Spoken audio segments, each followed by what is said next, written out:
Well, I hate to bring this news to you, but COVID-19 is on the rise again in Houston, so doctors are encouraging vulnerable people to start taking more precautions. The Harris County Medical Society is offering important reminders for us all.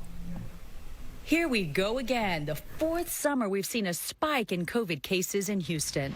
There's an uptick. There's been, for the last week of July, compared to the week before, a 70% increase in cases statewide.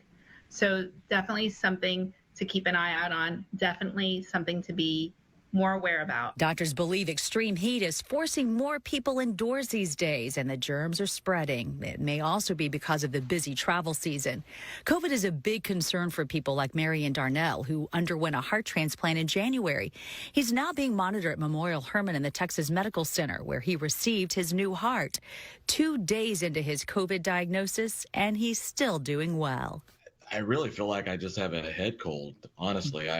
If I wouldn't have known, well, if Kim, my wife, wouldn't have had it, and I assumed I was going to get it just because our proximity to each other, I would have just thought, have a head cold. I still would have checked because I am a transplant patient and being immune compromised. Because he had a fever, though, doctors are closely watching to make sure his body handles the virus okay. I do understand that probably if I was not under a year since my transplant and I was more established, I may have not had to come into the hospital.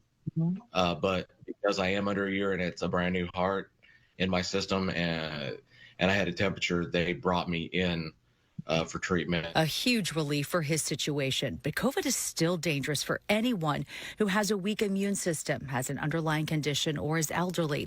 Luckily, doctors say most of us have some immunity to COVID now and will have minor flu-like symptoms like Marion and Susie Laux. You know, I'm doing okay, and I never thought I would get COVID again. I've only had it one time, and it was a while back. She's disappointed to find out her illness is COVID, and she's far from alone right now. Because I have 3 friends who have it now, and they've been going to games, they've been going to concerts, they've been going on trips.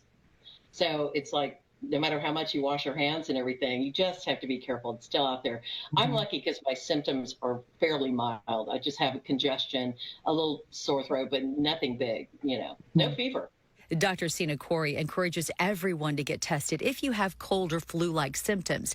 And then a typical healthy person needs to isolate for 5 days. Important to note, she is not concerned about school starting soon. It's very important for our kids to be back in school and to socialize.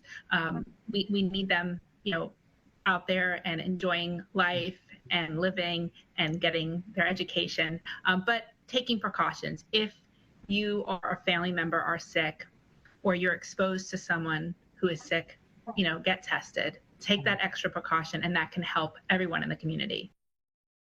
I was relieved to hear the doctor's advice about school. It sort of just helped me breathe a sigh of relief. Now, I was just checking out hospitalizations to see how we're faring there. According to the Texas Department of State Health Services, we're at about 700 hospitalizations right now. So you can tell it's definitely affecting people. But again, most people can handle this okay. All right, good to know. Thanks.